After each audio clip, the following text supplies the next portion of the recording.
저희가 말씀드렸지만 사무엘 하부터 시작해서 이제 열왕기 이 부분이 이제 역대기랑 다 섞여 있거든요.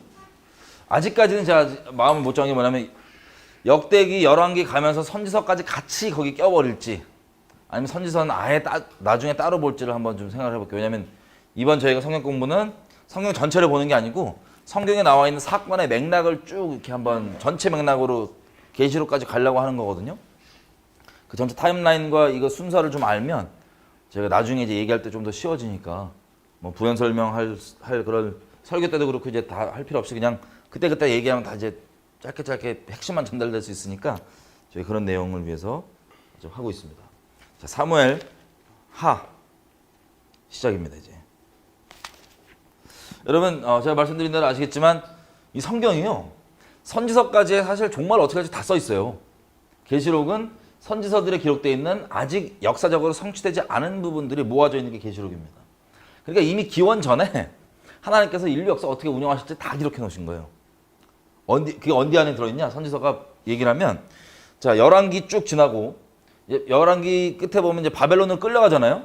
1차 바벨론을 끌려가고 갔다 온 다음에 느헤미야 그리고 에스라, 에스더서 그리고 나머지 학계, 스가랴서 선지서 몇 개 있고 말라기 이렇게 몇 개 있고 나머지 있죠. 나머지 대부분은 다 그 1차 바벨로 끌려가기 전에 다 기록된 거예요. 이걸 통해서 우리가 하나님께서 진짜 인류 역사를 말씀하신 대로 주관해 주시는 유일한 하나님이시구나. 역사의 주관자이시구나를 우리가 알 수 있습니다.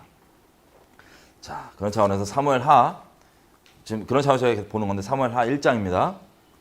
지금 사울이 죽었죠? 슬프게도.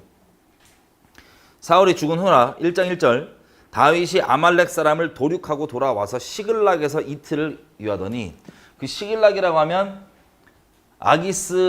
블레셋 아기스 왕이 내어줬던 그 시글락입니다. 시글락 여기죠. 시클락이라고 하는 시글락에 이제 우리 드디어 하나님께 묻기 시작하면서 잃어버렸던 아내들 그리고 자녀들 그리고 자기 소유물들을 다 가지고 온 후에 이틀이 지난 후에요. 그 다음에 제 3일에 한 사람이 사울의 진에서 나왔는데 옷이 찢어져 있고 머리에는 흙이 있습니다. 저가 다윗에게 나와 땅에 엎드려 절하매 다윗이 저에게 묻되 넌 어디서 왔느냐 대답하되 이스라엘 진에서 도망하였습니다. 4절 다윗이 가로되 이 일이 어떻게 된 거냐 그랬더니 이 사람이 하는 말이 자 군사가 전쟁 중에서 도망하기도 하였고 무리 중에 엎드려져 죽은 자도 많았고 사울과 그 아들 요나단도 죽었나이다. 5절 다윗이 자기에게 얘기하는 그 소년에게 묻되 그 사울과 그 아들 요나단이 죽은 줄 네가 어떻게 확신하느냐 라고 묻습니다. 여러분 이게 좀 앞으로도 대조적으로 좀 나오는 게 있는데 우리가 하나님께서 사람이라는 존재 자체를 믿음으로만 살게 만들었기 때문에 듣는 웬만한 말을 다 믿어버리거든요. 확인하지 않고 따지지 않아요. 그냥 들으면 믿어요. 그냥. 자 마찬가지로 우리가 웬만한 것들은 들어서 그냥 믿어버리고 가는데 이렇게 중요한 내용들 있죠. 하나님 앞에서 우리가 성령 안에 있다 보면 저도 이제 예수님 믿고 알게 된 건데 왜 사람들이 주변에 얘기하는 걸 더더욱 신경 안 쓸 수 있게 하나님께서 마음을 지켜주시냐면 사람들이 믿는 바가 황당하고 허황되고 사실이 아닌 것들이 너무 많은 것을 점점 알게 되는 거예요. 예수님 믿고. 단적인 예로 개인적 차원에서도 제가 교회 다닐 때 한 몇 명이었다? 한 몇백 명 안 됐어요. 청년부가. 몇백 명 안 되니까는 서로 뭐 대충 이제 건너서 알 수 있잖아요. 그런데 저 개인에 대해서도 있지도 않은 일, 하지도 않은 일에 대해서도 이미 다 그렇게 있고 했다고 믿고 있더라고요. 수두룩하게. 그래서 저한테 누가 다 쉬쉬하면서 뒤에서 수근수근 됐는데 누가 당당하게 따진 걸 제가 듣고 그 얘기 어디서 들었냐고. 그러니까 이게 막 기분 나쁜 게 아니고 너무 황당한 거예요. 아니 그런 일이 없고 그런 적이 없는데 없는 사실을 있는 것처럼 이 조그만 이 몇백 명 있는 사회에서도 그러니까 앞으로 사회에 그리고 나아가서도 사람들이 뭐 그랬대 어쨌든 소문들 있죠. 이게 얼마나 황당하고 헛소리인지 그냥 한마디 팍 되는 거예요. 근데 지금도 보면은 어떤 분들이 막 인터넷에서 저한테 물어봐요.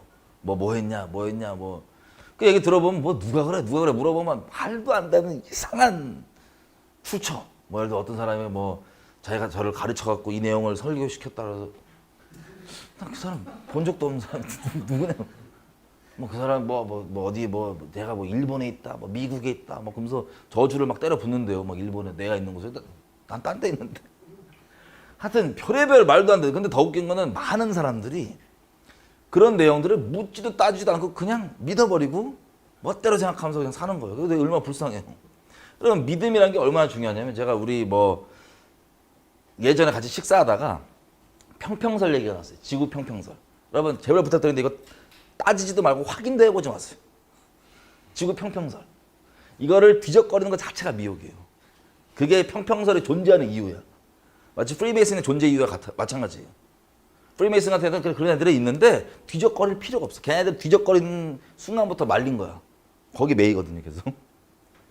그게 걔네 존재 목적이에요. 평평설도 마찬가지예요. 근데 이제 그걸 만약에 뒤적거렸다 그러면 왠지 일리가 있어 보이는 얘기들이 몇 개가 있어. 일리가 있어 보이는 얘기들이. 맞아. 뭐 몇 가지 예를 들면 우리가 직접 확인해 볼 수 없는 부분들이잖아요. 지구 그렇게 크고 뭔데 뭐 확인 못 해보지 않냐. 직접 확인해 봤냐.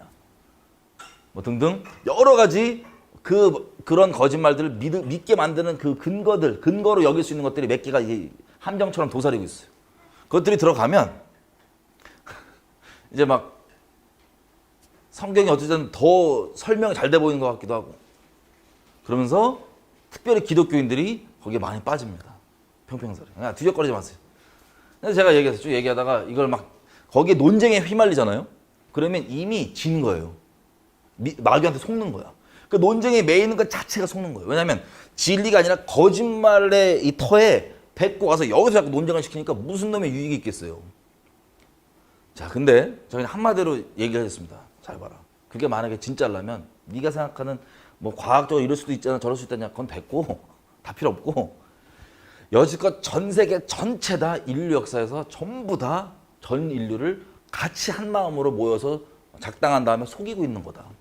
ICBM 뭐 위성, ICBM 북한 저것도 다 뻥인 거다. 그러면 그때 감사하게 얘가 그렇겠네? 그게 말이 안 되겠네. 이렇게 해갖고 거기서 확 벗어나더라고 감사하게. 근데 이게 뭐랑 똑같냐면요. 이런 듣는 말을 함부로 믿는 게 뭐가 영적으로는 어떤 영향을 미치냐. 천안함을 예를 들어볼게요. 천안함이 북한이 깼잖아요. 이걸. 이거 연어급 잠수정, 연어급이라면 조그만 거예요. 요거 타고 와서 이걸 깼단 말이에요.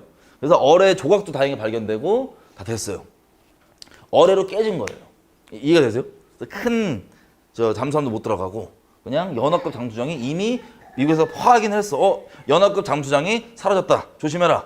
근데 얘네가 무장돼 있는지는 나중에 밝혀졌지만 확인됐지만 어쨌든 그냥 연어급 잠수장이 와서 때리고 간 거예요. 그게 팩트예요. 그리고 민주당의 오랜 기간 동안 지지자였던 분이 거기 작업에 투입돼갖고 밑에 바닥 다 쓸어갖고 건져갖고 낸 게 그 조각 있죠. 그 번호 써있는 그 어뢰 조각입니다. 자, 이게 몇 가지 팩트 간략하게 말씀드렸어요.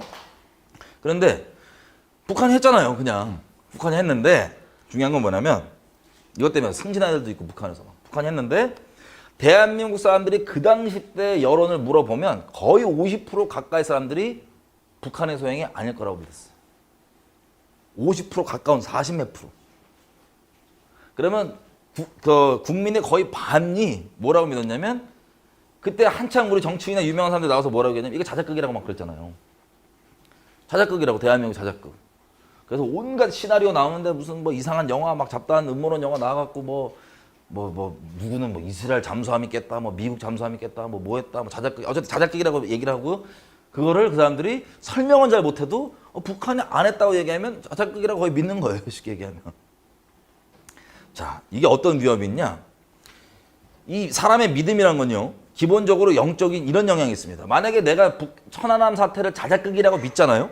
이걸 자작극이라고 믿으면 그 믿음은 어떤 믿음을 갖고 있냐 영적으로 이걸 털을 삼고 있는 거예요. 대한민국이 단 한 가지 목적. 북한을 나쁜 이미지를 주기 위한 북한 정권에 대한 나쁜 이미지를 주기 위한 목적을 달성하기 위해서 자기 자국민, 자기 군대를 테러해서 죽였다라고 하는 이 전제를 믿고 있는 거예요. 본인은 물어보면 인식이 없을 수 있어요. 당장은. 그거 자작극이지 않아? 라고 믿는 사람들 얘기해보면 이렇게 깊게 얘기하기 전까지는 자기가 설명도 못해요. 자기가 뭘 믿고 있는지. 근데 이게 어떤 터에 있냐면 제가 지금 말씀드린 이거를 믿고 있는 거예요. 전제로. 여러분 믿음 가운데 갖고 있잖아요. 사람은 믿음으로만 사는데 믿음이라는 건 영적인 영역입니다. 그래서 우리가 성령 충만하다고 얘기할 때는 뭘 얘기하냐? 기분에 뭐 이렇게 괜찮아 보이고 상쾌하고 이게 이 차원이 아니고요. 우리 심령 가운데 세상에서 뿌려진 말들 말고 거짓말들 말고 진리가 충만한 거예요. 진리를 내가 붙잡고 믿고 있는 거예요. 이게 성령 충만함이에요. 그리고 세상 사람들은 우리가 세상의 영을 받았다 그러잖아요. 세상 사람들 세상의 영이 충만하잖아요. 뭐라 하냐면 진리를 안 믿고 세상에 뿌려진 온갖 잡다한 얘기들 있죠. 이건 이래야 돼. 이건 이런 거 아니야. 막 등등. 이런 말들을 믿고 있는 게 세상 사람들이에요. 세상의 영이에요. 그러니까 이 믿음이라는 건 내가 무슨 말을 믿냐가 그 내 믿음을 두는 거고 그 무슨 말을 믿냐는 것 내 영적 상태를 지금 얘기합니다. 어떤 영에 붙잡혀 있냐. 그러면 왜 대한민국이 지금 온갖 거짓말들이 이렇게까지 휩쓸리는 이 지경까지 왔냐? 단적으로 천안함까지 가보면 돼요. 멀리도 갈 필요 없어요. 그 진작부터 시작됐지만 천안함 보면 그 말도 안 되는 얘기를 이미 믿고 있는 사람이 거의 국민의 반이었다고. 영적으로 얘기하면 자국민을 그 목적, 북한을 나쁘게 이미지 주기 위한 목적으로 테러한다는 것을 실제 그럴 수 있다라고 믿는 사람들. 북한이 맨날 뭐 하면 우리 때린다 죽인다 뭐 난리치잖아요. 가만히 있던 애들이 그러면 좀 억울할 수 있지만 맨날 죽인다 뭐하다 그런 놈들이 그렇게 지네가 말대로 한 거예요. 그거에 대해서 대한민국을 그렇게 믿는다. 그러면 이미 그 사람들 심령 가운데는 영적으로 어떤 거에 붙잡혀 있냐? 거짓말. 영으로 거짓의 영이 이만큼 붙잡혀 있는 거예요. 그게 믿음의 역할이에요. 본인은 인식이 없고 본인은 부인하겠지만. 자, 이런 식으로 이런 걸 믿고 있으면 영적으로 열려 있는 거예요. 그 부분이. 그 열려 있는 부분을 통해서 마귀가 거짓말을 그 다음 거짓말을 야금야금 땅땅 어깨를 계속 해와갖고 지금 이 지경을 만드는 겁니다. 사람들 마음을. 이해가 되세요? 그래서 무엇을 믿냐를 진리가 아닌 이상은 너무 쉽게 홀랑홀랑 믿지는 마세요. 진리가 아닌 이상은. 이해가 되세요? 무슨 뜻인지? 그래서 무엇을 듣고 믿냐가 제일 중요합니다. 하나님의 말씀이 아니면 뭐든 아닐 수 있다라고 생각하시는 게 오히려 더 안전할 수도 있어요. 여러분 마음 가운데. 오히려 세상에 있는 이론과 논리로 하나님 말씀을 아닐 수 있지 않냐라고 하는 이상한 이 정반대의 마음 가운데 있지 마시고 하나님 말씀은 무조건 맞고 그 외에 다른 것들은 모른다. 하나님 말씀으로 설명이 되던가 아니면 냅두시면 됩니다. 어쨌든 다윗이 감사하게도 신중하게 물어봐요. 네가 그걸 어떻게 아냐? 하나님의 기름 부음 받은 자 이 사울 그리고 자기가 언약 맺은 이웃나단이 지금 죽었다고 얘기하는데 그걸 네가 어떻게 알 수 있냐라고 신중한 모습을 보입니다. 그랬더니 6절 그에게 고하는 소년이 가로되 본인 스스로 말을 실수를 엄청 해요. 뭐라고 얘기하냐 이래요. 내가 우연히 뭐 싸우다 어쨌다 이런 상황은 아니고 우연히 길보아 산에 올라가 보니 사울이 자기 창을 의지하였고 병거와 기병은 저를 촉급히 따르는데 사울이 뒤로 돌이켜 나를 보고 부르시기로 내가 대답하되 내가 여기 있나이다 한즉 내가 내게 이르되 너는 누구냐 하기로 내가 대답하되 나는 아말렉 사람입니다 한즉 또 내게 이르되 내 목숨이 아직 내게 완전히 있으므로 내가 고통에 들었나니 너는 내 곁에 서서 나를 죽이라 하시기로 저가 엎드러진 후에는 내가 살 수 없는 줄 알고 곁에 서서 죽이고 그 머리에 있는 면류관과 팔에 있는 고리를 벗겨서 내 주께로 가져왔나이다 라고 얘기합니다. 자, 근데 우리가 바로 전장 사무엘상 31장에서는 3절만 가보도 이렇게 돼 있죠. 뭐라고 돼 있냐면 이 패전하서 도망가는데 사울이 패전함에 활 쏘는 자가 따라 미치니 사울이 활 쏘는 자를 인하여 중상을 당한지라. 그래서 자기 병기든한테 사울이 뭐냐면 칼을 들어서 나를 찔러라. 왜? 할례 없는 애들이 나를 찌르고 모욕할까 봐 두렵다. 그러고 있으니 사울이 자기 칼을 가지고 그 위에 엎드려져 죽었습니다. 이게 팩트입니다. 그죠? 자, 사울이 기본적으로 창보다 칼을 썼던 것 같아요. 다윗도 그거 알까요? 모를까요? 알겠죠? 네. 그리고 이 쫓기다가 활에 맞아갖고 중상 중에 빨리 쟤네가 나 잡으러 오기 전에 죽이라 그래갖고 안 하니까 자기 칼에 엎드려 죽었습니다. 근데 얘가 하는 말이 뭐냐면 자기 창을 의지하고 병거와 기병은 저를 촉급히 따르는데 사울이 자기를 죽이라 그래서 죽였다는 겁니다. 자, 사울이 자기한테 물어봤대. 너 어디 사람이냐 그랬더니 아말렉 사람이다. 아말렉 사람은 지금 다윗이 방금 죽이다 온 애들이죠. 하나님의 원수. 근데 사울이 자살한 이유가 뭐냐면 할례 없는 사람들한테 자기가 죽임당하고 모욕당해서 그게 싫어갖고 지금 할례 없는 애한테 죽여달라고 얘기 안 할 거 아니에요. 다윗이 그 장소에 없었지만 평상시 때 사울의 그 프라이드와 여기서 압니다. 이 하나님까지 배신할 정도로 룻겜미를 추구하는 거. 다른 사람 자기를 어떻게 보는지 알기 때문에 눈치챘을 거예요. 그리고 이 얘기를 이제 근데 뭘 갖고 왔단 말이에요. 면류관과 팔에 있는 고리 갖고 왔단 말이에요. 이걸 보여주니까 11절 이에 다윗이 자기 옷을 잡아 찢음에 함께 있는 모든 사람도 그리하고 사울의 아들 그 요나단과 사울과 그 아들 요나단과 여호와의 백성과 이스라엘 족속이 칼의 죽음을 인하여서 저녁 때까지 슬퍼하여 울며 금식하니라. 자, 이렇게까지 이 사람들이 통곡하고 옵니다. 아말렉 이 꼬맹이는 정말 놀랬을 것 같아요. 마음이 와가지고 사울이랑 다윗이랑 원수인 건 다 알아요. 이방 족속들까지 다. 그래갖고 있는데 뭘 모르냐면 세상 기준으로만 보는 거예요. 저 원수가 죽었으니까 다윗이 기뻐하겠지. 맨날 다윗 죽이러 다닌다 그러던데 기뻐하겠지라고 이 인간적으로 생각하고 거기서 내가 이 소식을 알려주면 다윗이 신나고 기뻐하고 나에게 상 주겠지라고 하는 얄팍한 생각을 가지고 다윗에게 나간 겁니다. 그래서 거짓말까지 양념 쳐갖고 자기가 죽였다고 상 줄 줄 알고 그렇게 얘기를 한 거예요. 여러분 제가 있기 전에 잠깐 말씀드리면 아까 우리 천하는 얘기를 잠깐 했잖아요. 그러면 그런 거짓말을 믿는 것 자체가 영적으로 엄청나게 다른 것들에 열려있다는 걸 우리가 지금 이해가 되죠. 무슨 뜻인지. 영적으로 다른 거에 열려있는 거짓말 이런 것들에. 그럼 생각해보세요. 대한민국의 수두룩한 목사님들이 좌파. 거기다 그런 것들을 믿어야 안 믿어요? 엄청 믿습니다. 이게 어디까지 발전되냐면 천하나 연평도 최근까지 가면 박근혜 촛불 다 마찬가지. 그런 걸 믿고 그리고 거짓말에 기반되어 있는 그런 것들을 막 따라고 얘기하고 있다 그러면 영적으로 어떤 상태인지 파악이 되시죠? 대한민국 그래서 그렇게 된 거예요. 교회가. 복음으로 유명하다고 하는 목사님들 제가 알기로는 다 마찬가지입니다. 거의. 복음으로 유명하다고 하는 분들. 다 그런 거짓말 생으로 믿고 있어요.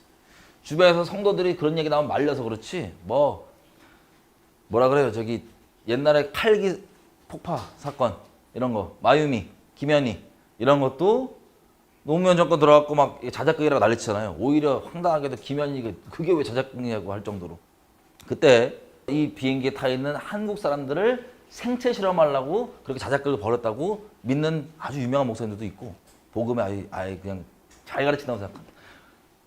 난 그런 것도 볼 때마다 너무 슬퍼요. 그런 얘기 한마디 하면 주변 성도들이 말리죠. 목사님 그런 얘기 하지 마시라고. 복음만 얘기하라고. 근데 복음을 얘기하면 그냥 종교 얘기예요. 종교에 매이게 만들어요. 사람 우열 만들고.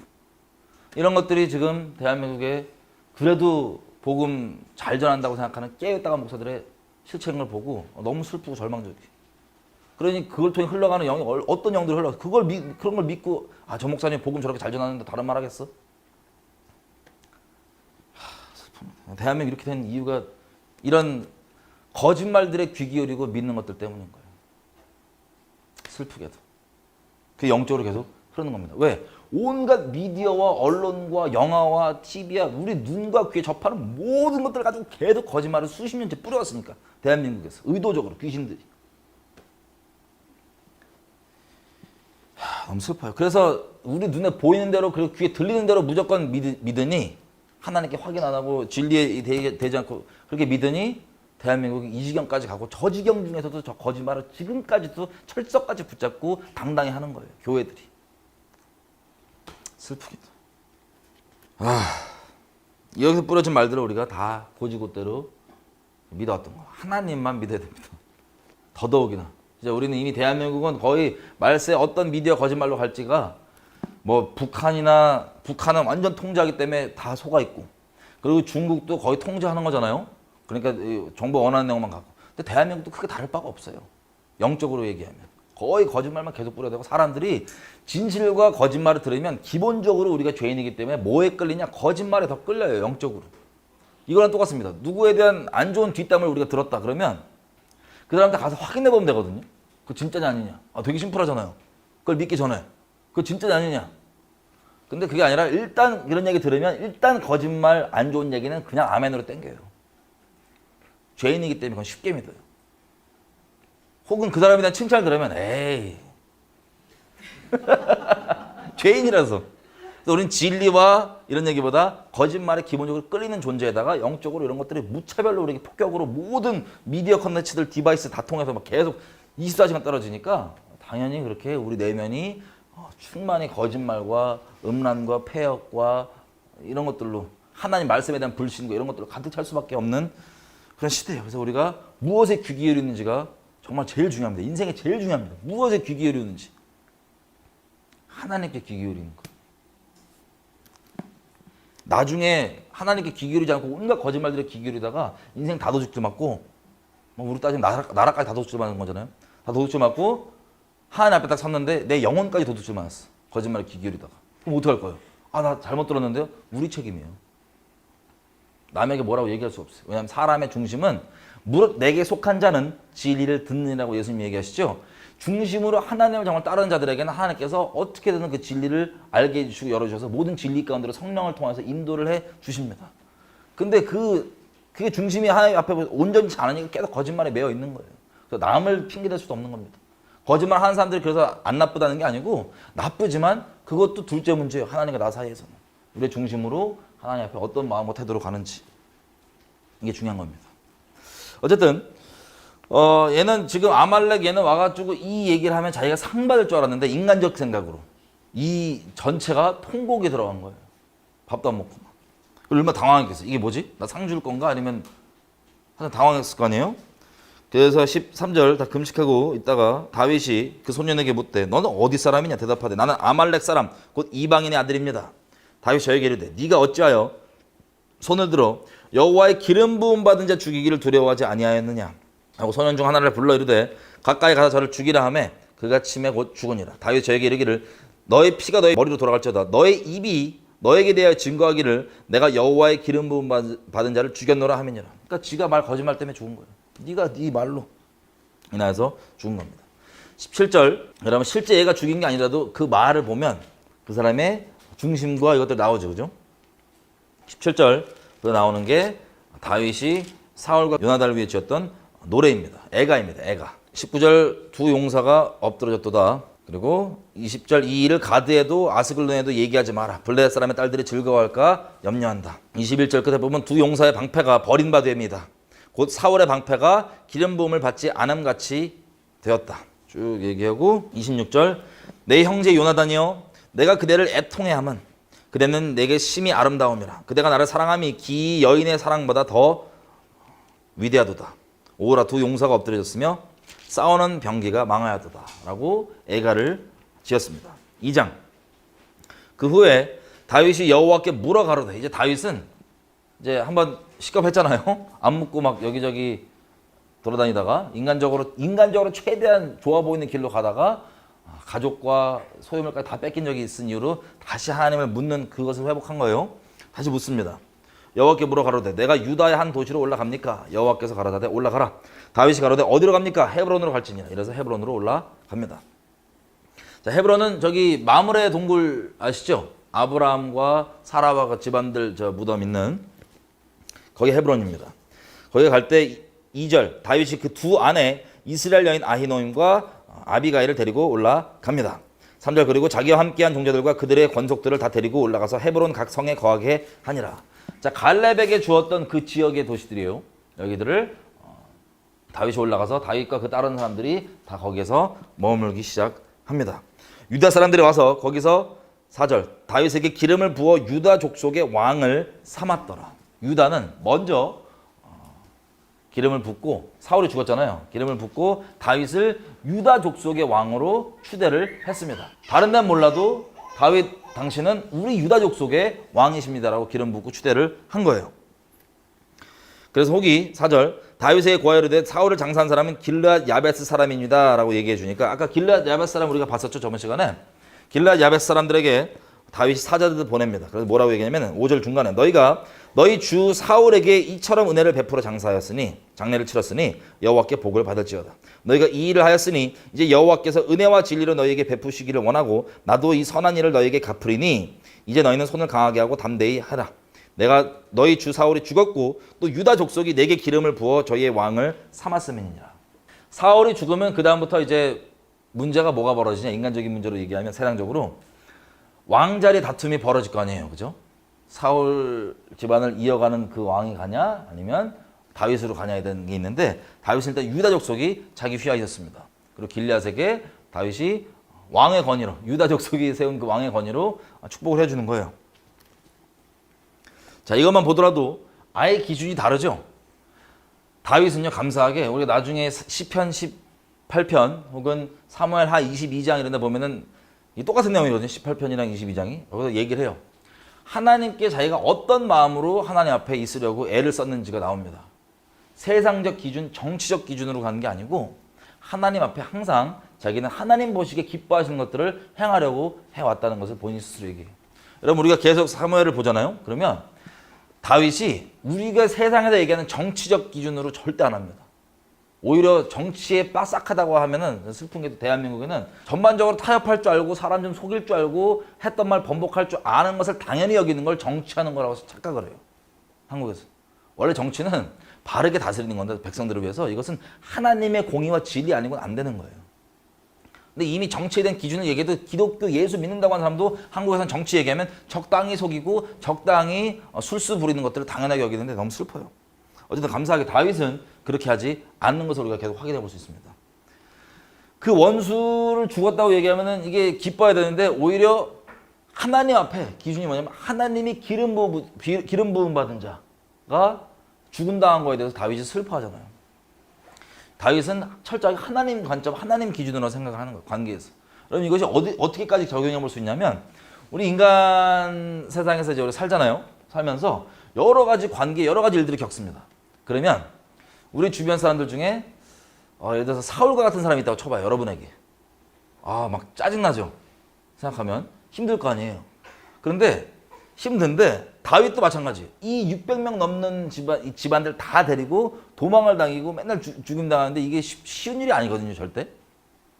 그런데 이것을 어떻게 생각하냐면 하나님께서 공의를 따라서 그 사람에게 해주실 건 해주실 거지만 그 사람은 하나님 내게 있어서 장인어른이고 내게 있어서 섬겨된 왕이고 그리고 하나님 앞에는 기름 부은 왕이기 때문에 이것을 그렇게 깍듯하게 하나님 때문에 그렇게 끝까지 죽어서도 대합니다. 하나님 기준으로.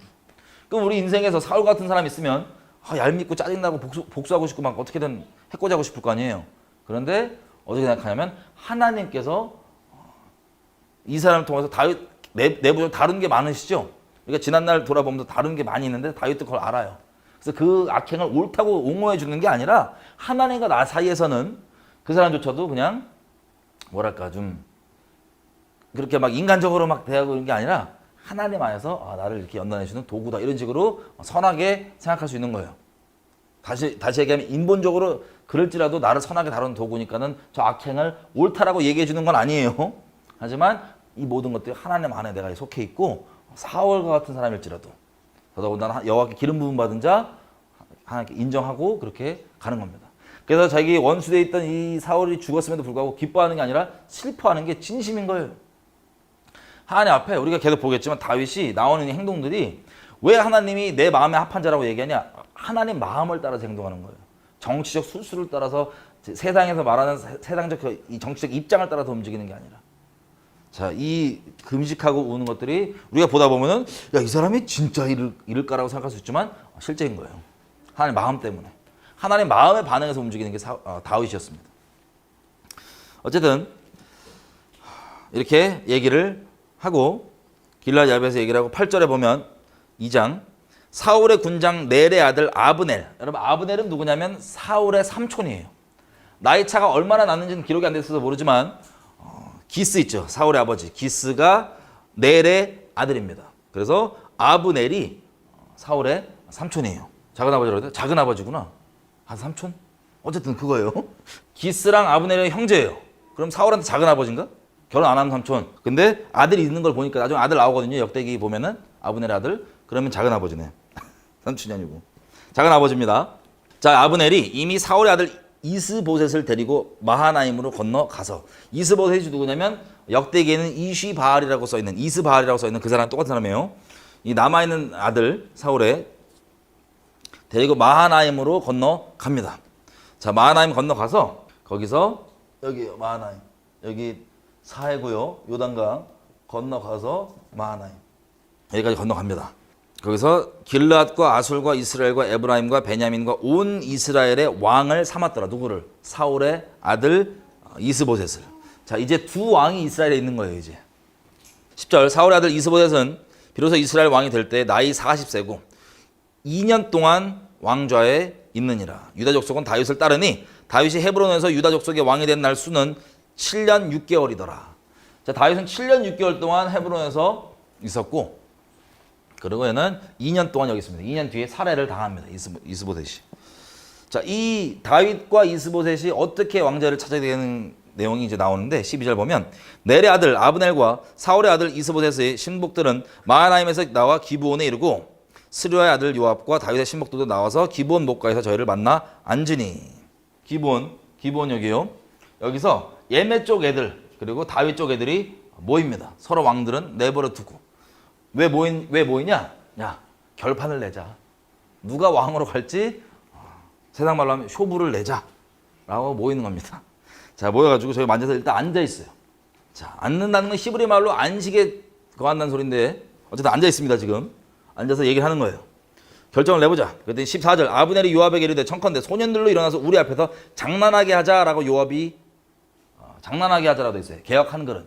다른 데는 뭐라고 돼 있어요? 개혁 개정은 뭐라고 돼 있어요? 겨루게 하자. 장난하게 하자라고 돼 있습니다. 그리고 그러니까 결론을 내자 이거예요. 쇼부를 보자 이겁니다.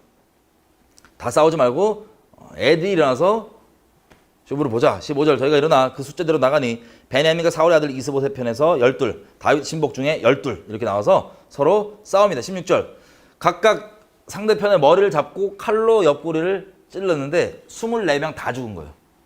이렇게 인간적인 걸로 판가름이 안 났습니다. 다들 하나님 말씀에 그냥 순복하면 참 좋을 텐데 인간적으로 지금 하려고 그러는데 24명이 다 죽었어요. 그래서 거기 이름을 뭐라고 그러냐면 헬갓 핫수림이라 일컬었습니다. 뜻이 날카로운 칼에 들 이런 겁니다. 기본이에요. 그날에 싸움이 심히 맹렬하더니 아브넬과 이스라엘 사람들이 다윗의 신복들 앞에서 패하니라. 자, 이스라엘 애들이 이제 싸우다가 패해서 도망을 가는 거예요. 도망을 가는데 18절 보면 이렇게 시작합니다. 그곳에서 스루야의 세 아들 요압과 아비새와 아사엘이 있었는데 아사엘의 발은 들로로 같이 빠르더라. 스루야의 세 아들 누군지 아시죠? 이게 다윗의 이복 형제들입니다. 이복 형제들. 자, 이들이 가는데 이 중에서 아사엘이 쫓아가는 거예요. 아브넬을. 근데 특별히 뭐라고 기록되어 있냐면 발이 들로로 같이 빠르더래요. 이 빠른 것 때문에 불상사를 겪습니다. 막 달려가는데 19절 보면 뭐라고 되어 있냐면 아브넬 쫓아가니까 아브넬이 얘기해요. 야, 아사엘아, 너 그냥 딴 애나 잡아서 가져가라. 나 따라오지 말라고. 그랬더니 얘가 안 듣고 너 잡아야겠다고 끝까지 따라오는 거예요. 아브넬. 또 하는 말이 뭐냐면 22절에 아브넬이 다시 아사엘에게 이르되 너는 나 쫓기를 그쳐라. 나 쫓아오지 마라. 내가 너를 쳐서 혹시 너 죽으면 그렇게 되면 내가 어떻게 네 형 요압을 보겠느냐 라고 얘기를 합니다. 그러니까 웬만하면 죽이기 싫으니까 오지 말라고. 우리 이렇게 하지 말자. 사실은 가볍게 만난 거거든요. 서로 안 잡고 시작해갖고 야 그럼 쇼부 보자 그러는데 갑자기 일어났고 막 지금 완전 격렬한 싸움이 났고 일단 도망가는 건데 아브넬이 도망갈 때 아사엘이 엄청나게 빠른 속도전에 막 쫓아오는 거야. 오지 말라고. 내가 너 혹시 죽이면 내가 나중에 얼굴 어떻게 보냐. 그러니까 마음이 이런 마음인 거예요. 이해가 되세요?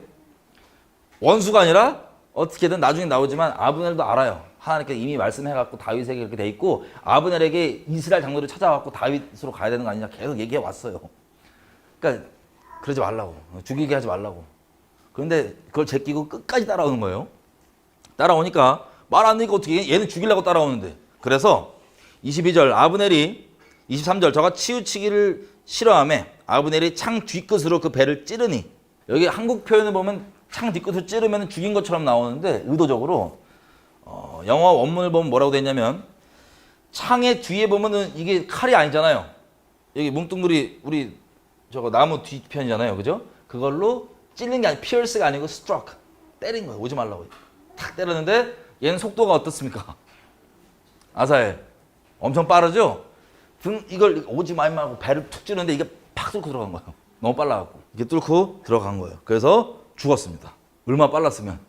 그래서 거기서 그걸 보고 이제 따르기를 그친 거예요. 유다 족속들이. 이 다윗 쪽 사람들이. 24절 요압과 아비새가 아브넬의 뒤를 쫓아 기본 땅 거친 땅 길가 기아 맞은편 암마산에 이르를 때 해가 졌고 베냐민 족속이 함께 모여 아브넬을 따라 한때를 이루고 작은 산꼭대기에 섰더라. 아브넬이 요압에게 외쳐 가로되 칼이 영영이 사람을 상하겠느냐 마침내 참혹한 일이 생길 줄 알지 못하느냐 네가 언제나 무리에게 그 형제 쫓기를 그치라 명하겠느냐. 그러니까 이미 아브넬도 우리 같은 족속인 걸 아니까 이 전쟁을 크게 만들기가 싫은 거예요. 너 왜 계속 요압한테 얘기하는 거예요? 왜 자꾸 전쟁을 벌이키려고 그러냐고. 왜 우리 형제들인데 어차피 서로 다 죽는 거밖에 더 되냐. 더 비참한 봐야 되냐 우리가. 그만해라 라고 얘기를 하는 겁니다. 그랬더니 27절 요압이 얘기하는 게 하나님 살아계시는데 네가 그만 안 꺼냈으면 우리 갔을 건데 네가 그만 했기 때문에 끝까지 싸운다라고 오히려 세상 말로 꼬장을 부립니다. 그리고 그렇게 자기 형제가 죽었으니까 마음이 어렵겠죠. 어쨌든 결론적으로는 그렇게 얘기했어도 서로 싸움을 그치고 다 서로 자리로 물러갔습니다. 그래서 30절 요압이 아브넬 쫓기를 그치고 돌아와서 무리를 다 모으니 다윗의 신복 중에 19명과 아사엘이 죽었어요.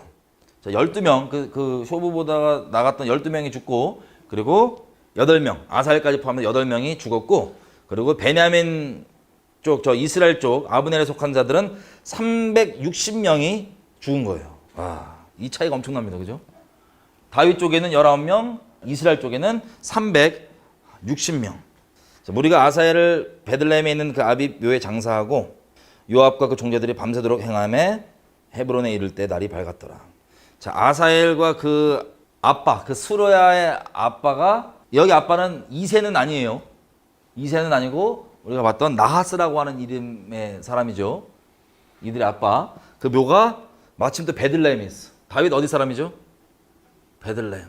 그래서 아마 이세나 아빠가 다윗을 좀 꺼려했던 것 같아요. 같은 동네에서. 어쨌든 3장. 사울의 집과 다윗의 집 사이에 전쟁이 오래매 다윗은 점점 강하여 가고 사울의 집은 점점 약하여 가니라. 다윗이 헤브론에서 아들들을 낳았으되 맏아들은 암논, 아히노암 아들 3절, 둘째는 길르압. 역대상에는 뭐라고 되어 있냐면 다니엘이라고 되어 있습니다. 길르압이 다니엘이에요. 아비가엘의 아들. 셋째는 압살롬, 그슬왕 달메의 딸 마아가의 아들. 그술 기억나시죠? 그술.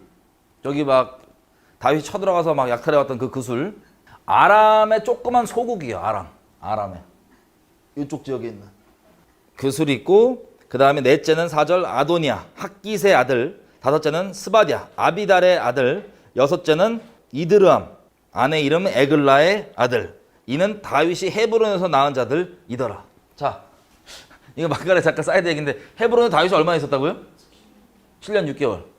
언제부터냐면 그 시글락에서 지금 돌아온 지가 이틀째, 제3일째 사흘 죽은 소식을 듣잖아요. 그죠? 그리고 얼마 안 돼서 유다 족속이 왕으로 삼습니다. 헤브론에 있을 때 7년 6개월 동안 낳은 애가 이렇게 있고 아내들이 갑자기 시글락에서 넘어올 때 분명히 아까 우리 기록에 보면 뭐라고 되어 있냐면 아내 둘이에요. 아내가 많아졌어요. 6명. 왜 그런지 나중에 물어보세요. 처음 가서.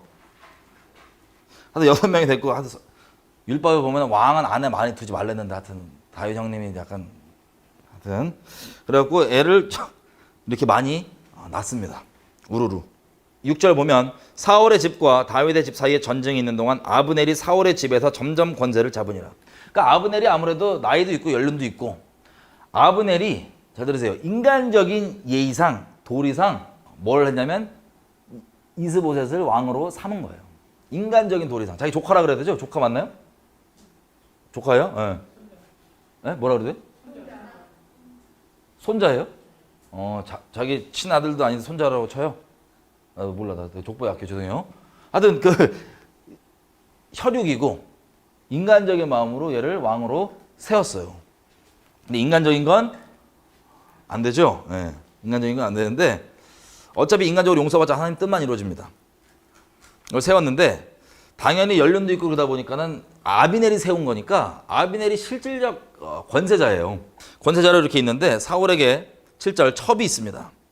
첩 이름이 리스바 아야의 딸이더라. 이스보셋이 아브넬에게 이르되 네가 어찌하여 내 아버지의 첩을 통간하였느냐. 이스보셋이 자기 작은아버지 아브넬에게 뭐라고 얘기하냐면 작은아버지가 아니지. 자기 할아버지?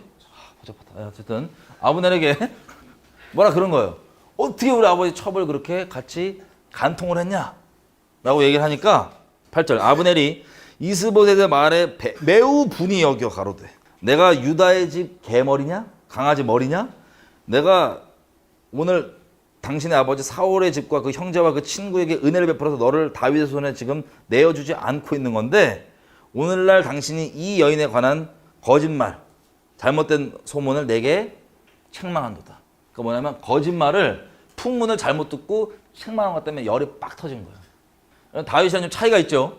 이 중요한 내용에 대해서 풍문을 듣고 이스보셋은 믿고 그냥 그렇게 따지다가 작살난 거고 다윗은 신중하게 대하는 거고. 어쨌든 이거를 네가 지금 나한테 지금 그걸 그 거짓말 믿고 갖고 나한테 그러냐 그래갖고 열이 팍 받은 거예요. 자, 이게 뭐가 중요하냐면요. 사람 마음 가운데 우리 평상시에 마음의 방향을 어디로 두고 있는지가 참 중요합니다. 지금 이 아브넬이 말한 대로 이제 계속 아브넬은 스스로 고백을 해요. 뭐라고 얘기하냐? 하나님이 이미 다윗에게 주기로 얘기한 것까지 다 알아요. 그리고 장로들이 계속 찾아와서 이스라엘 장로들이 찾아와서 다윗을 세워야 되는 게 맞지 않냐고 계속 상의를 해오고 있어요. 지금 계속 상시로. 자기도 알아. 근데 뭐냐면 인간적으로 알지만 바로 정해야 될 텐데 그러지 않고 인간적으로 혈육이니까 그렇게 대하고 있었던 거예요. 근데 여차 사건이 빵 터지니까 화가 빵 나니까 어디로 가냐면 어디로 튀냐면 자기 마음에 있던 방향대로 튑니다. 어디로 튀냐? 하나님 말씀대로 그럼 가야지. 이건 다행일 수 있어요.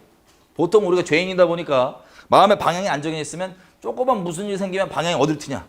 죄를 짓는 핑계거리로 튀어버려요 그냥. 에이! 마음의 방향이 중요합니다. 어쨌든 이게 갈등이 있었던 거를 보여주는 거예요. 갈등과 자기가 생각하는 인간적 도리와 갈등에 자기가 어떻게 해야 할까? 하지만 중심은 향해 있었습니다. 다윗을 향했어. 자, 그래가지고 9절 여호와께 다윗에게 맹세하신 대로 내가 이루게 안 하면 하나님이 이 아브넬에게 벌의 벌을 내리시면 마땅하다. 그러니까 하나님 이제야 하나님 말씀대로 안 하면 나 벌 받을 거다 이제. 마음을 딱 정해버리는 거예요. 그냥 인간적인 갈등에서 끝내버리는 거예요. 이 맹세는 10절 곧 이 나라를 사울의 집에서 다윗에게 옮겨서 그 보좌를 단에서 브엘세바까지 이스라엘과 유다에 세우리라 하신 것이니라. 그래갖고 그 약속을 이제 자기가 마음에만 두고 이거 하나님 이렇게 말씀하셨는데 갈등하던 걸 그냥 딱 끝내버리는 계기를 삼고 다윗에게로 붙어버립니다. 실질적 권세자이기 때문에 그리고 이미 온 이스라엘 족속들이 계속 아브넬에게 와갖고 다윗에게 붙여야 된다고 얘기했기 때문에 이거는 그냥 시간 문제였던 거예요. 그래서 마음만 정하면 됐던 거예요. 가는데 11절 이스보셋이 아브넬을 두려워하여 감히 한 말도 대답지 못하니라.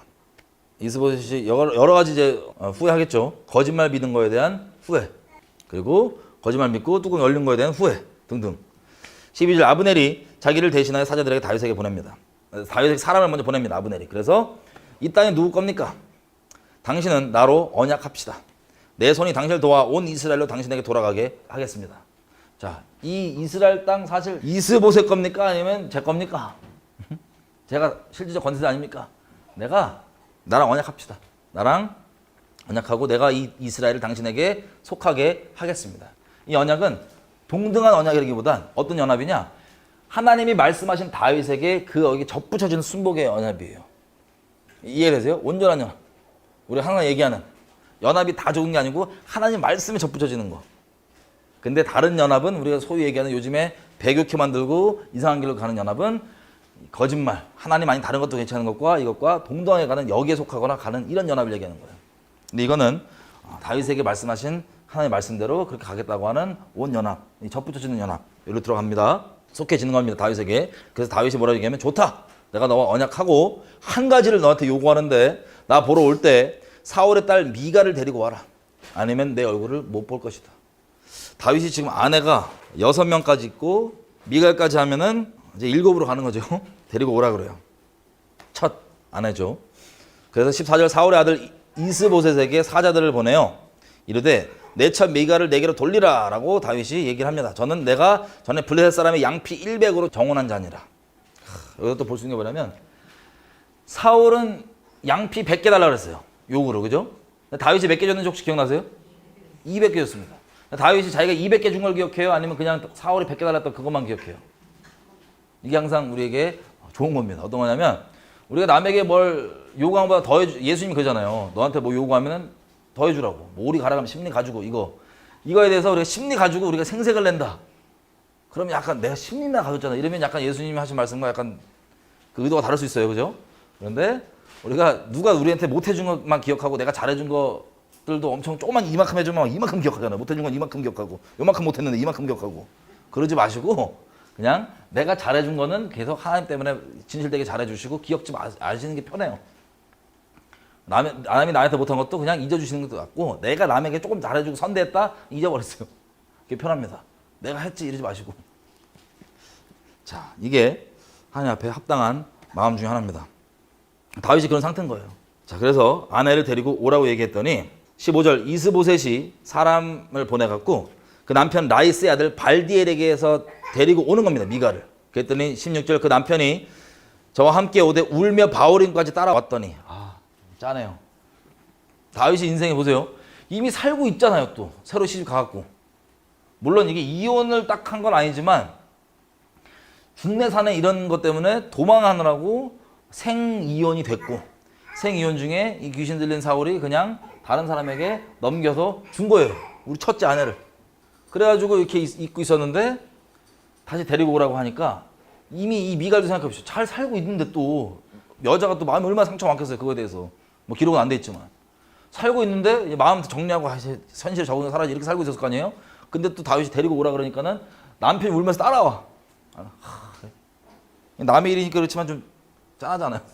따라오는데 16절 아브넬이 저에게 돌아가라 하매 돌아가니라. 얘들 참 그러네요. 막 울 거면 끝까지 칼 들고 따라오든가. 근데 막 울면서 따라오다가 아브넬이 들어가 임마 그랬더니 울면서 가.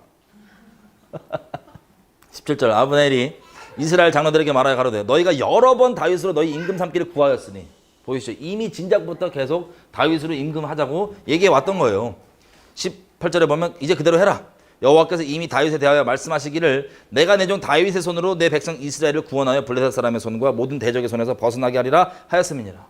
여러분 이게 뭐냐면 아까도 말씀드렸지만 아브넬도 하나님의 말씀이 뭔지 아는데 인간적인 도리, 자기 생각이 인간적인 도리 때문에 오히려 갈등하고 있었던 것들을 딱 접고 훅 가는 거예요.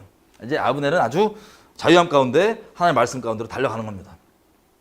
좀 일찍까지 처음부터 안 그랬으면 피 많이 안 볼 텐데. 자, 그렇게 가는 겁니다. 19절 아브넬이 또 베냐민 사람의 귀에 말하고 이스라엘의 온 베냐민 집에 선히 여기는 것을 모든 다윗에게 고하려고 헤브론으로 가니라. 그러니까 이미 이스라엘 족속들에게 이렇게 얘기를 하고 합의를 해놓은 다음에 이 소식을 전해주러 다윗에게 갑니다. 아브넬이 직접 헤브론으로. 20절 아브넬이 종자 20명 데리고 헤브론에 이르러 다윗에게 나가니 다윗이 아브넬과 그 함께한 사람을 위하여 잔치를 열었더라. 아브넬이 다윗에게 고하되 내가 일어나 가서 온 이스라엘 무리를 내 주 왕 앞에 모아 더불어 언약하게 하고 마음에 원하신 대로 모든 것을 다스리게 하리이다. 이렇게 얘기를 한 겁니다. 이스라엘 다 데리고 와서 왕에게 순독하는 언약 있죠. 그 언약을 하게 하고 그렇게 다스리게 할 겁니다. 그래서 다윗이 아브넬을 보내매 저가 평안히 가니라. 다윗과 아브넬은 지금 언약을 맺은 상태예요. 언약은 목숨이 한 공동체 되는 겁니다. 한 공동체.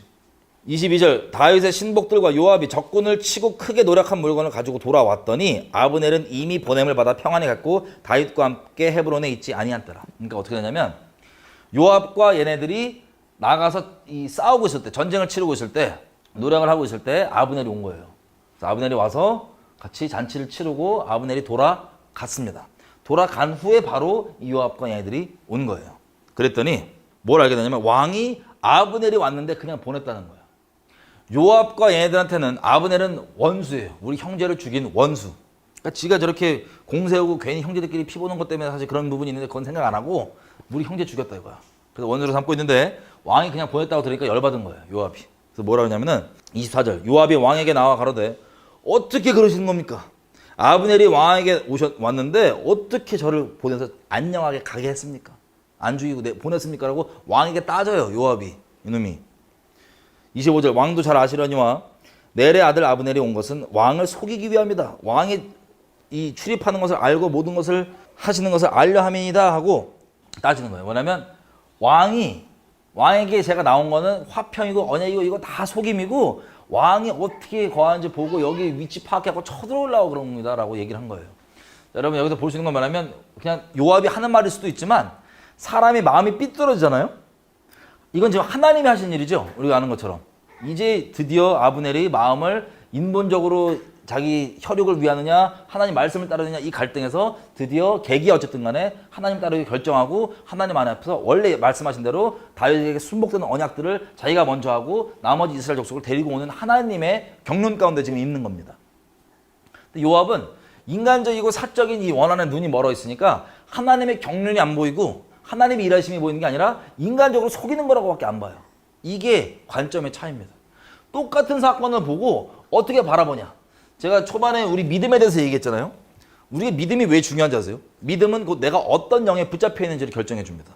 내가 어떤 영에 붙잡혀 있는지는 같은 사건을 봐도 관점이 아예 달라져요. 이 하나님이 하시는 경륜을 보고 요압은 이렇게 보는 거예요. 저 속여서 우리 죽이려고 오는 거라고. 자, 그래서 우리가 마음이 안 좋잖아요, 요즘에. 예를 들면, 내가 좀 마음이 안 좋아서 뭘 봐도 좀 좋게 안 보인다, 곱게 안 보인다. 우리 마음을 살펴보셔야 돼요. 어떤 거짓말을 붙잡고 있냐. 이해되세요? 어떤 거짓말이 내 마음을 지금 차지하고 있는지. 그게 관점을 다르게 하는 거예요. 자, 항상 예를 들지만 예수님이 저 가늠하다 붙잡혀 있는 여인 봤을 때 예수님은 뭘 보시냐면 얘 중심에 지금 회개한 걸 보신 거예요. 그래서 자비의 통로가 되시는데 이 똑같은 사건을 보고 서기관과 바리새인들은 죽여야 된다고 생각합니다. 그러니까 관점이 내가 어떤 영에 붙잡혔냐에 따라서 어떤 사건과 뭘 봐도 똑같은 거지만 아예 관점이 달라져요. 이거를 우리가 나중에 예고편으로 얘기하면 역사 그리고 어떤 사회적 현상과 사건에 대한 것도 마찬가지입니다. 어떤 관점으로 보냐, 어떤 영에 속해 있냐에 따라서 아예 다른 관점으로 보이는 거예요. 자, 그래서 천하람 보면 자작극으로 보이는 거예요. 다른 영. 어쨌든 이렇게 왕에게 까불면서 얘기를 합니다. 지금 요압이 왕에게 따지는 거예요. 저 속이러 왔는데 안 보이냐고. 왜 그냥 보내셨냐고. 그러면서 26절 이에 다윗에게 나와서 사람들을 보내어서 아브넬을 쫓아가게 하였더니 시라 우물가에서 저를 데리고 돌아왔으나 다윗은 알지 못했다. 사람 풀어갖고 지금 평안히 가고 있는 아브넬을 잡아온 거예요. 다윗도 몰래 잡아와서 27절 아브넬이 헤브론으로 돌아오매 요압이 더불어 종영이 말하는 듯이 저를 데리고 성문으로 들어가서 거기서 배를 찔러 죽이니 이는 자기의 동생 아사엘의 피를 인함이더라. 데리고 와서 몰래 얘기한 척하면서 어떻게 합니까? 배를 찔러 죽였습니다. 그러니까 아브넬까지 속여갖고 얘기 좀 하자고 와서 배를 찔러서 죽인 겁니다. 자, 아사엘의 피를 인함이라. 다시 얘기하자면 아사엘의 피는 약간 이 형제의 자기 족속인 이스라엘 족속까지도 피를 완전 흘려서라도 공을 세우겠다 혹은 뭐 이런 거에 대한 마음이 컸던 것 같아요. 보니까. 그래서 아브넬과 이스라엘 사람들은 웬만하면 싸우지 말자라고 이런 식이니까 막 360명까지 죽어가고 여기는 왜냐면 잘 안 죽이니까 다윗 족속 사람들을. 근데 여기는 지금 뭐 어떻게든 저 공 세우려고 막 해갖고 엄청 죽였잖아요. 그렇게 따라가다가 안 놓치고 따라가다가 결국에는 창 뒤에 쳤는데도 죽은 거니까 약간 이들의 어떤 그런 거에 대한 눈이 멀음? 다윗은 어떻게 하면 자기가 왕으로 돼 있지만 이스라엘 족속을 뭐 때린다던가 뭐 한다 이런 마음이 있지가 않아요. 아예. 근데 왕의 마음과 상관없이 우리가 그때 얘기했던 것처럼 같은 나라를 위한 군인처럼 보이고 똑같은 군복을 입은 것 같아도 그 안에 중심에 추구하는 바가 다르면 진짜 하나님 나라가 아니면 아예 하나님 나라가 상관없을 수 있다고 얘기한 것처럼 이들도 보니까 마찬가지예요. 그래서 그렇게 가다가 결국에는 죽었다고 볼 수 있습니다. 근데 그거에 대한 또 원한이 또 이렇게 들어갔고 하나님의 경륜조차도 악하게 보면서 직접 데리고 와서 몰래 찔러 죽입니다. 왕 몰래. 누구를? 왕과 언약한 사람을. 그럼 상상해 보세요. 이 요나단과의 이런 끈끈한 관계까지는 아니었지만 그런 경험은 없지만 그래도 결론적으로는 언약을 맺은 사이잖아요. 지금 아브넬과. 근데 왕의 언약을 맺은 사람을 데리고 가서 왕에게도 속이고 몰래 가갖고 죽여버렸다. 그러면 이게 작은 일이 절대 아닙니다. 엄청 큰 일이에요. 이것을 죽여버리고 28절 그 후에 다윗이 듣고 아브넬의 피에 대하여 뭐라고 얘기하냐면 이렇게 얘기해요. 나와 내 나라는 여호와 앞에 영원히 무죄하다. 그 아브넬의 피에 대해서. 그러니까 이 아브넬을 몰래 죽인 거에 대한 이 속여서 죽인 거에 대한 것도 이게 나라에까지 영적으로 영향을 미칠 수 있다는 걸 다윗이 파악하고 있다는 걸 우리가 알 수 있어요. 나중에 우리가 보면 나라 전체에 몇 년 동안 기근이 나는데 그것을 다윗이 물어봅니다. 하나님께. 어떻게 된 거냐고. 그랬더니 하나님이 얘기를 해줘요. 사울이 옛날에 기브온 족속을 함부로 죽였기 때문에 하나님이 하늘을 막고 있다고. 그래서 그때 기브온 족속을 찾아가서 어떻게 하면 니네 원한이 풀리냐 여호와 앞에 그랬더니 돈으로 안 된다. 보상으로 되는 게 아니고 똑같이 사울 집안 아들 우리가 7명 잡아 죽일 거다 그렇게 하니까 그때 뭐라고 표현할까? 사울 집안에서 조금 본 자식들 아닌 뭐 아까 왔던 리스바 있죠. 아브넬과 간통했다고 소문났던 그 리스바 가짜지만 소문났던 그 리스바의 아들 둘, 그 첩의 아들 둘과 나머지 애들 데리고 와서 죽입니다. 그리고 그 첩 리스바가 애들 시체에 새 못 앉게 막 울고불고 그래갖고 다윗이 갖고 그거를 장사를 잘 치르는 장면이 나오는데 그게 이 첩이에요. 그 리스바. 어쨌든 이런 범죄가 개인뿐 아니라 나라에조차도 영향을 미치는 걸 다윗은 이미 파악하고 있다고 봐야 됩니다. 그래서 이 억울한 피 흘림이 우리 집과 우리 나라에는 상관이 없고 오직 어디에만 적용되는 거냐면 29절 그 죄가 요압의 머리와 그 아비의 온 집으로 돌아갈지어다. 요압의 집에서 백탁병자나 문둥병자나 지팡이를 의지하는 자나 칼에 죽는 자나 양식이 핍절한 자가 끊어지지 아니할지로다. 와, 나름 이거 평지잖아요. 근데 얼마나 왕으로서 감사하게 공의로운 마음이 있냐면 이걸 두고 저 억울한 피 흘림에 대한 죄를 저다가 돌리면서 저주를 퍼붓습니다. 집에서 백탁병자는요, 그러니까 막 그 유출병 있잖아요. 뭐 성병으로 봐도 돼요. 그리고 문둥병자, 그리고 지팡이를 짚고 다녀야 되는 사람, 칼에 죽는 자, 그리고 먹을 게 맨날 모자란 가난이 끊어지지 아니할 거라고 저주를 퍼붓습니다. 30절 요압과 그 동생 아비새가 아브넬을 죽인 것은 저가 기브온 전쟁에서 자기 동생 아사엘을 죽인 까닭이었더라. 이렇게 죽인 겁니다. 31절 다윗이 요압과 및 자기와 함께 있는 모든 백성에게 이르되 너희는 옷을 찢고 굵은 배를 띠고 아브넬 앞에서 애통하라 하니라. 다윗 왕이 사면을 따라가서 자, 그 죽였던 요압을 포함하고 이스라엘 모든 백성에게 슬픔을 선포합니다. 장례를 치르는 겁니다. 그래서 옷을 찢고 굵은 배를 띠고 애통하고 웁니다. 32절 아브넬을 헤브론에 장사하고 아브넬 무덤에서 소리를 높여 울고 백성도 다 우니라. 그러니까 온 백성이 다 우는 거예요. 다윗도 그렇고. 그러면 요압 마음이 어떨까요? 자기가 지금 죽이고 왔는데 이게 혈기에 생각해 보세요. 왕한테 따지더니 가갖고 죽여버린 거예요. 왕이나 원양 맺은 사람을. 그 다 요압에게도 그렇게 애통하라고 명령을 합니다. 왕이. 그래서 다 우는 거예요. 애가를 질 때 애가 내용이 이렇습니다. 33절 아브넬 죽음이 어찌하여 미련한 자의 죽음 같냐. 너의 손이 결박되지 아니하고 너의 발이 착고에 채이지 아니하였거늘 불의한 자식의 앞에 엎드려짐같이 네가 엎드려졌도다. 불의한 자식이 누구예요? 요압과 그 형제들 엎드렸다고 얘기를 합니다. 하며 온 백성이 다시 그를 슬퍼하여 우니라. 이 얘기 듣고 요압 마음이 어떨까요? 그 형제들. 중요합니다. 이게 왜 중요하냐? 다윗이 죽을 때까지 아니죠. 이거를. 그래서 뭐라고 얘기하냐면 35절 백성들이 와갖고 이제 음식을 좀 드십시오 왕한테. 그랬더니 다윗이 맹세하면서 내가 해지기 전까지 아무것도 안 먹는다. 먹으면 여호와께다 벌레를 실 거다.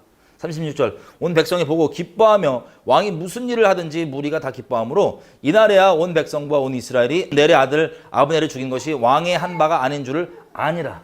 이걸 정치적으로 보잖아요.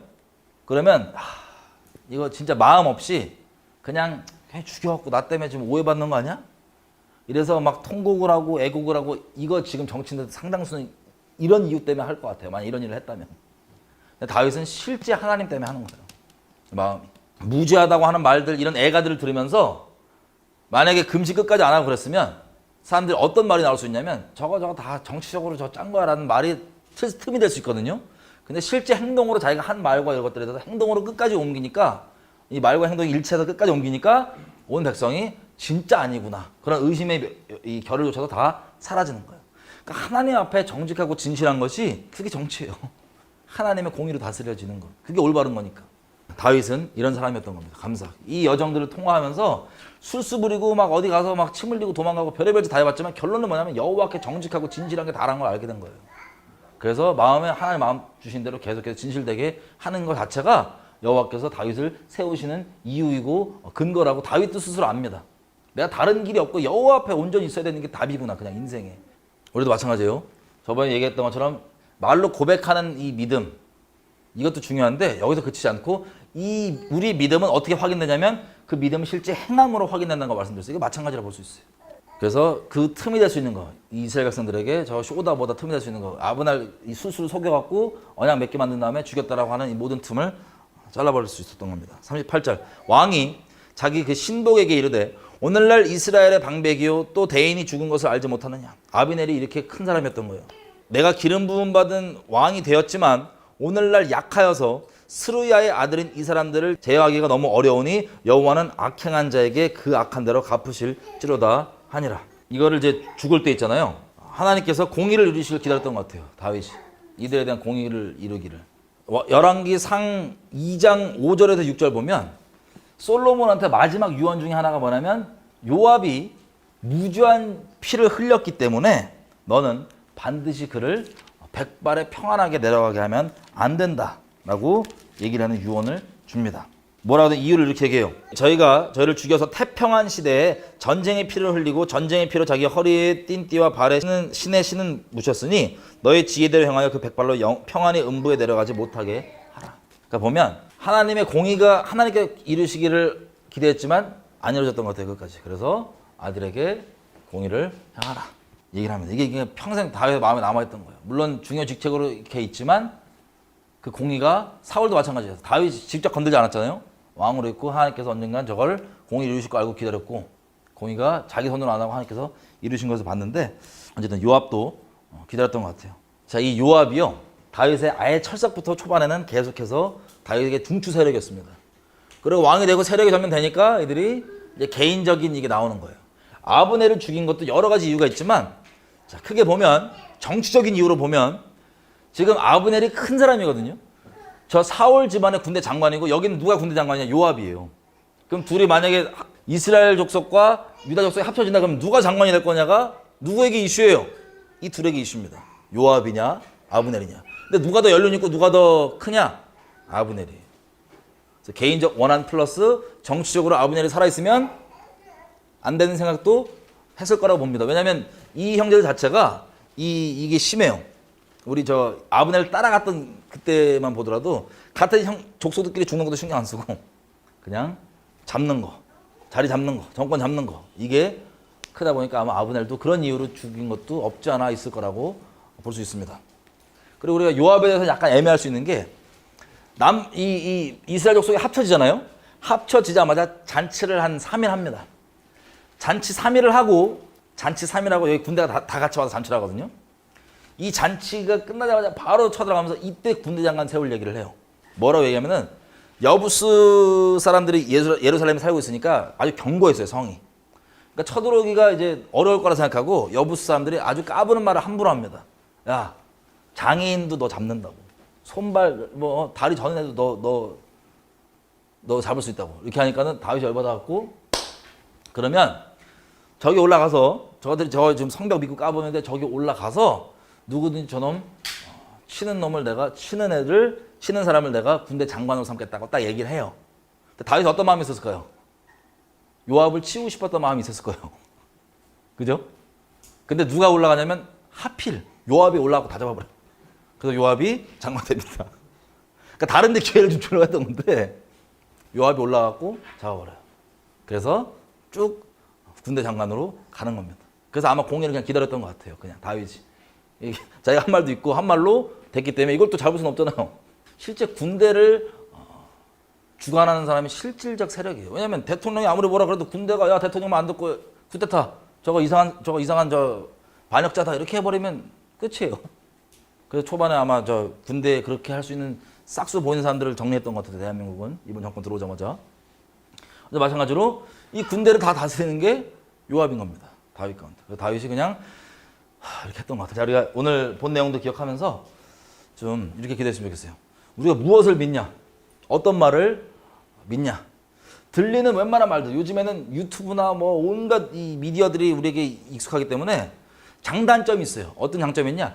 정말 중심으로 하나님을 따르는 자들에게는 어떤 모양으로든 진리를 접하게 하는 통로로 삼으실 수 있고 중심이 하나님께 온전히 있지 않은 자들에게는 온갖 미혹과 잡다한 내용들 그리고 하나님 말씀을 있는 그대로 따르지 못하게 만드는 누룩들 그리고 더 나아가서는 거짓말, 한 대적하게 만드는 것들 거짓말에 매여있게 만드는 것들 등등의 통로가 되는 게 지금 우리가 살고 있는 시대입니다. 그래서 계속해서 항상 얘기하지만 영적인 부익부 빈익빈이 더더욱 일어날 수밖에 없는 시대로 살고 있어요. 중심이 주님께 있는 자들은 계속해서 모든 진리 가운데로 인도해 주시고 아닌 자들은 그럴싸한 세상 뿌려진 얘기들 갖고 계속해서 영적으로 미혹되는 길로 가게 되는 것. 그래서 기도할 때 이렇게 기도했으면 좋겠어요. 하나님, 내 안에 나도 혹시 모르게 진리가 아니고 하나님께서 기뻐하시지 않는데 내가 믿고 있는 부분들이 있다면 나도 모르게 드러내 주시고 거두어 주시고 불살라 주시고 태워 주십시오. 그 누룩들이 틈이 돼가지고 제가 천안함 얘기 잠깐 말씀드렸던 것처럼 그 조그만 틈이 그 천안함을 그렇게 믿고 있던 사람들이 지금의 대한민국이 그렇게 거짓말에 의해서 뒤집어질 정도로 그렇게 주도 세력이 될 줄은 스스로 생각도 못했을 거예요. 근데 그 틈이 열려서 계속 가는 겁니다. 마치 신천지 이런 애들도 처음부터 이만희가 교주라고 하면 믿을 사람 아무도 없잖아요. 그래서 아주 미묘한 거짓말로 마음을 땅따먹기를 딱 열어놓고 그 틈으로 점점 이 영역이 넓어지는 거예요. 마찬가지로 거짓말과 다른 이런 미혹들이 우리 가운데 이게 자리 잡고 있는 게 있다면 인본주의가 자리 잡고 있는 게 있다면 이거를 치우지 않으면 그게 터가 돼서 점점 확장해서 우리가 하나님 아닌 다른 걸 따르게 되는 경우가 실제 우리가 살면서 겪게 되는 경우들입니다. 우리가 하나님께 기도할 때 하나님 우리 심령을 아시오니 누룩들을 불살라 주십시오. 털어 주십시오. 우리가 하나님을 순전히 잘 따를 수 있도록 도와주십시오. 라고 하나님께 좀 은혜를 구하면서 내 마음을 감찰해 주십시오. 같이 은혜를 좀 구하게요. 하나님, 저희가 오늘 봤던 것처럼 우리가 무엇을 믿고 무엇을 따르고 있는지가 정말 중요한데 하나님 말씀이 아니고서는 우리가 믿지 않기를 원합니다. 우리 마음 가운데 혹시 누룩들, 다른 것들, 또 여지들이 있는 것들이 있다면, 미혹들이 있는 것들이 있다면, 거짓말들이 있다면 아버지 알게 해주시고 조명해 주셔서 우리가 가서 버리고 하나님 진리만 순전히 따를 수 있도록 우리 마음 가운데 그렇게 역사해 주시고 일해 주시길 부탁드립니다. 인본적으로 좋아 보이는 인본주의 이런 거 다 걷어주시고 하나님을 순전하게 말씀 그대로 따라갈 수 있도록 아버지 붙들어 주십시오. 여러분, 아브넬의 죽음에 대해서 우리가 좀 자세하게 얘기를 나눴는데, 만약에 아브넬이 그렇게 인본적으로 자기 혈육에 대한 것보다 하나님을 따르는 걸 아예 처음부터, 지금 다윗이 계속 그렇게 보여주는 것처럼 처음부터 그랬으면 아브넬이 이런 죽음을 겪지 않았을 수도 있지 않았을까라는 우리가 생각도 해볼 수 있습니다. 우리가 볼 수 있는 건 뭐냐면, 결론적으로 아브넬이 감사하게 언약에 속하게 되고 죽어서 나중에 천국에서 볼 수도 있을 것 같아요. 뭐 그건 가봐야 알죠. 근데 중요한 건 뭐냐면, 이런 걸 교훈 삼아서 아예 갈등을 안 했으면 좋겠어요. 그런 쓸데없는 갈등을 인생 가운데 안 했으면 좋겠어요. 하나님 말씀이 우선입니다. 여러분, 가족을 배신하는 게 아니고 하나님의 뜻을 행하는 자들이 실제 예수님 말씀하신 것처럼 우리 혈육이고 같은 이건데, 주변 가운데 다 제끼라 이게 아니라 거의 하나님의 말씀을 순종하는 것과 그런 혈육의 갈등이 있다면 무엇을 택할지에 대해 갈등 안 하고 하나님을 선택하였으면 좋겠어요. 그게 우리 모두에게 제일 좋은 길이에요. 모이보셋도 이렇게 살해 안 당했을 수도 있잖아요. 그죠? 이스보셋도 살해 안 당했을 수도 있는데, 그건 뭐 안 일어난 일이지만 여러 가지 생각을 해보는 거예요. 그냥 처음부터 가서 그렇게 다윗에게 갔으면 이스보셋도 그냥 살해당할 필요도 없고 그냥 왕은 아니지만 있을 수도 있고, 우리 같은 이것들 교훈 삼아서 다른 갈등 말고 그냥 하나님만 순전하게 따를 수 있도록, 갈등의 여지가 있다면 분명하게 마음을 확정하여서 그런 상황이 왔을 때 하나님을 선택해서 갈 수 있도록 그렇게 우리 마음을 지켜주시고 붙들어 주십시오. 같이 은혜를 구하며 기도하시겠습니다. 아버지, 우리가 가장 중요한 것이 서로 가족이라고 얘기할 수 있는데, 하나님께서는 우리에게 그 가족과 그 어떤 것보다 더 소중하신 분인 것을 우리가 말로만 고백하는 것이 아닙니다. 아버지, 우리 마음과 중심 가운데 선택의 때가 만약에 온다면, 만약에 이런 때가 안 왔으면 좋겠지만 있다면 하나님만 택하며 가는 이 마음 주님 붙잡아 주시고, 우리 모든 가족들도 다 그렇게 하나님만 붙잡고 가는 그런 한 마음으로 주님의 속해 있는 자들 될 수 있도록 아버지께 은혜를 베풀어 주시길 부탁드립니다. 아브넬과 이스보셋의 이 상황들을 보면서 혹시 이들이 인간적인 혈육에 빠져서 그렇게 가는 게 아니라 이미 하나님 말씀을 다 마음으로 알고서도 혈육적인 것들을 따르고 그렇게 추구하다가 이렇게 불상사를 겪게 된 것들을 보게 되는데, 아예 처음부터 하나님 말씀에 순복하는 자들도 우리가 살 수 있도록 아버지 은혜를 베풀어 주시기 부탁드립니다. 아버지, 중심을 붙잡고 이렇게 해 주십시오. 감사드리며 예수님으로 기도드렸습니다. 아브넬이 갈등을 했던 것 같아요. 다 하나님 말씀도 알고 있고 혈육 가운데 어떻게 할지